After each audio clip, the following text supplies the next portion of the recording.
Assalamualaikum warahmatullahi wabarakatuh. Selamat pagi anak-anak. Semoga kalian dalam keadaan sehat. Tetap semangat ya. Kembali lagi dengan Ibu di mata pelajaran PPKN. Alhamdulillah, kali ini kita sudah sampai di bab 3, yaitu tentang perumusan dan pengesahan Undang-Undang Dasar Negara Republik Indonesia tahun 1945. Sebelum kita membahas tentang materi di bab 3 ini adalah tujuan pembelajaran kita.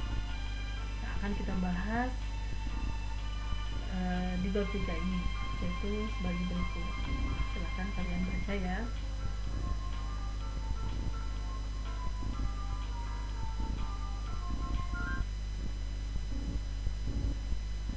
Dan ini adalah submateri yang akan kita bahas, yaitu tentang seputar perumusan, pengesahan, lalu tentang dukungan terhadap nilai daripada perumusan dan pengesahan Undang-Undang Dasar Negara Republik Indonesia tahun 1945.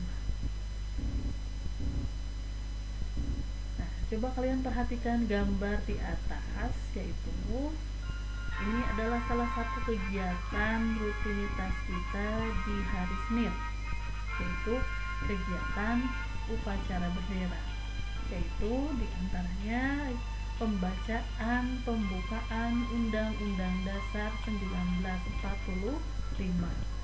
Nah, tahukah kamu bahwa dengan mudahnya kita membaca tentang pembukaan Undang-Undang Dasar itu, ternyata diperlukan proses yang panjang dalam penyusunan naskah Undang-Undang Dasar Negara Republik Indonesia tahun 1945 ini.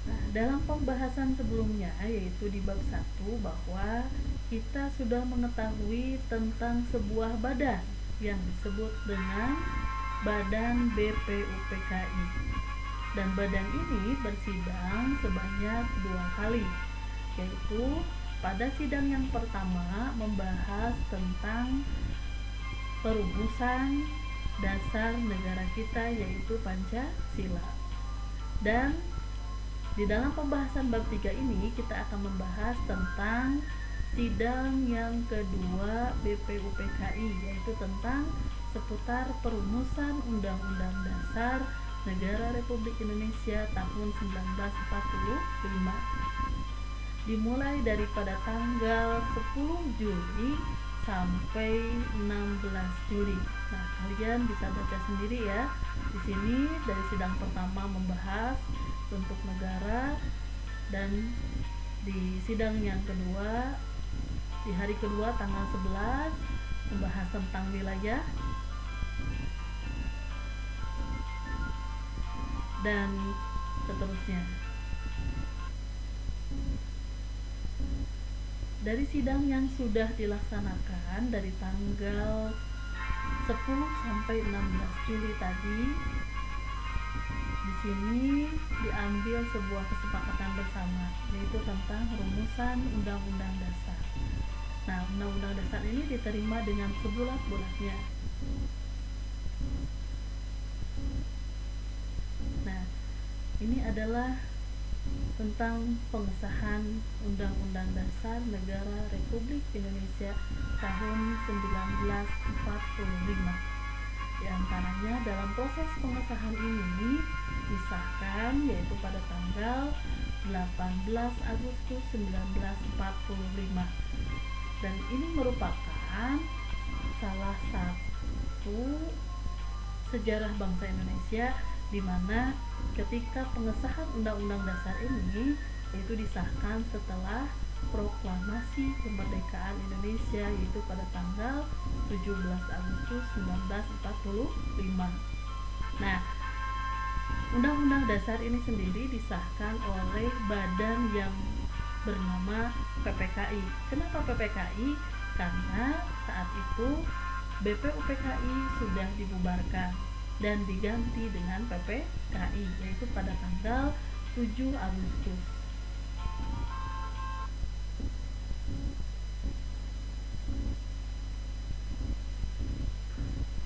Nah, dari sidang tanggal 18 Agustus 1945 ini menghasilkan 3 rumusan, yaitu tentang pengesahan Undang-Undang Dasar, lalu yang kedua susunan pemerintahan, dan yang ketiga adalah tentang pengangkatan presiden dan wakil presiden kita, serta pembentukan Komite Nasional Indonesia Pusat sebagai pembantu kerja presiden. Nah, presiden dan wakil presiden saat itu adalah yang menjadi presidennya Insinyur Soekarno dan yang menjadi wakil presidennya adalah Muhammad Hatta.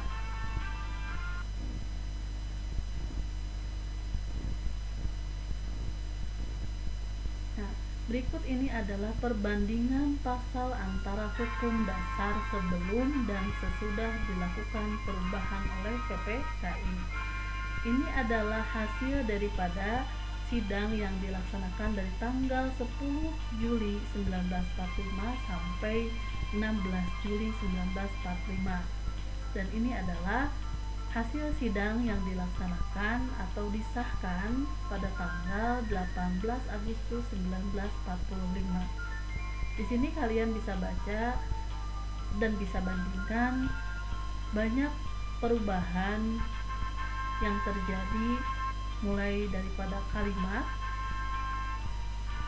yang ada di sebelumnya, dan ini adalah kalimat-kalimat yang sudah disahkan pada saat setelah sidang PPKI tanggal 18 Agustus 1945. Dan ini pun masih sama, yaitu tentang perbandingan antara sidang di tanggal 10 Juli sampai 16 Juli, dan ini adalah hasil, dan yang sebelah sini adalah hasil daripada sidang pengesahan pada tanggal 18 Agustus.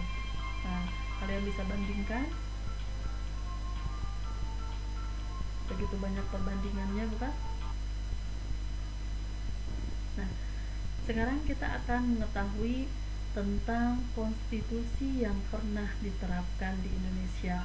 Nah, sejarahnya ketika kita sudah mendapatkan konstitusi, yaitu berbentuk Undang-Undang Dasar 1945, ternyata perjalanan bangsa Indonesia tidak mudah dalam menentukan konstitusinya. Yaitu salah satunya adalah ketika saat itu ya, masa peralihan revolusi, ketika bangsa lain kembali ke Indonesia, yang diantaranya yaitu yang pernah menjajah kita, ya, yaitu Belanda, belum bisa mengakui kemerdekaan kita, ya. Dan saat itu bangsa Belanda merongrong bangsa Indonesia, yaitu dengan ideologinya. Dan pada saat itu Indonesia merubah konstitusinya dari Undang-Undang Dasar 1945 diganti menjadi Konstitusi RIS. Yaitu apa itu RIS? Republik Indonesia Serikat, di mana ini adalah konstitusi yang penyelenggaraan negaranya menggunakan sistem parlementer.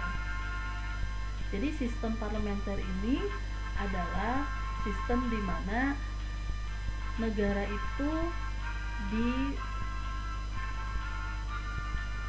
menjadi beberapa negara. Nah, konstitusi RIS yaitu Konstitusi Republik Indonesia Serikat, yang dimana banyak negara bagian di sini, ya, bahwa Indonesia dibagi menjadi negara-negara bagian. ya, di antaranya ada 16 negara bagian ya. Lalu setelah itu berubah kembali menjadi Undang-Undang Dasar Sementara tahun 1950. Nah, ini adalah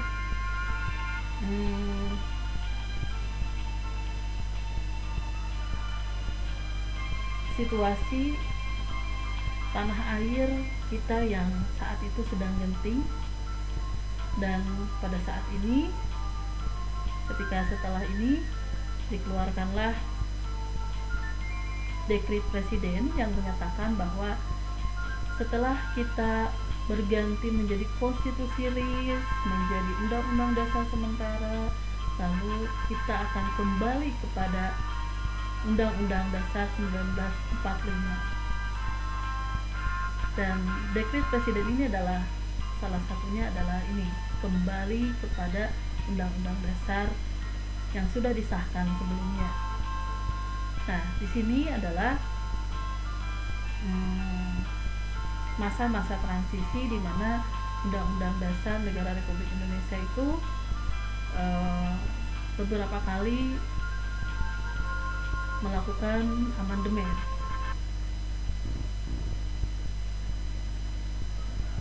Nah, ini adalah hasil daripada amandemen. Dan ini yang sudah disahkan oleh PPKI sebelumnya, dan ini adalah yang sudah dilakukan amandemen. Apa itu amandemen? Amandemen adalah perubahan. Ya. Nah, apa di sini yang berbeda? Yang berbeda adalah di batang tubuhnya. Yang sebelumnya ada 16 bab, 37 pasal, 49 ayat, 4 pasal aturan peralihan, dan 2 ayat aturan tambahan. Dan ketika sudah diamandemen, ini menjadi 21 bab, 37 pasal, 170 ayat, 3 pasal aturan peralihan, dan 2 pasal aturan tambahan.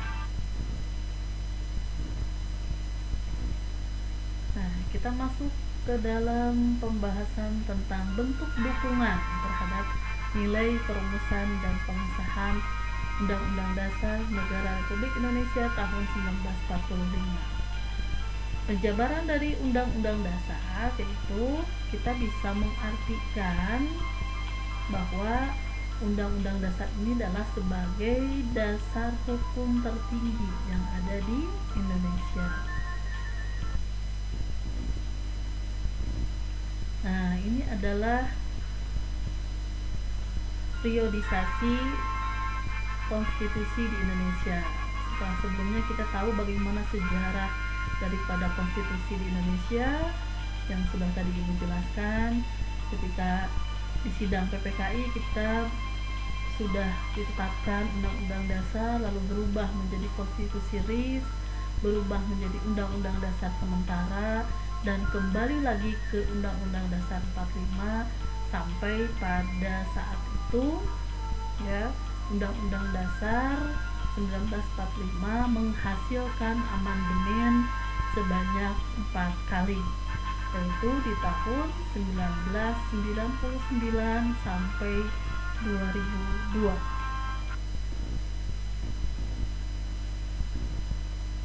Nah, pelaksanaan Undang-Undang Dasar Negara Republik Indonesia dalam berbagai bidang. Nah, kita bisa lihat di sini ada di bidang politik, ekonomi, sosial, budaya, pertahanan, dan keamanan. Nah, di bidang politik yaitu tentang pemerintahan, kekuasaan, dan penyelenggaraannya. Lalu di bidang ekonomi tentang bagaimana kondisi keuangan negara kita.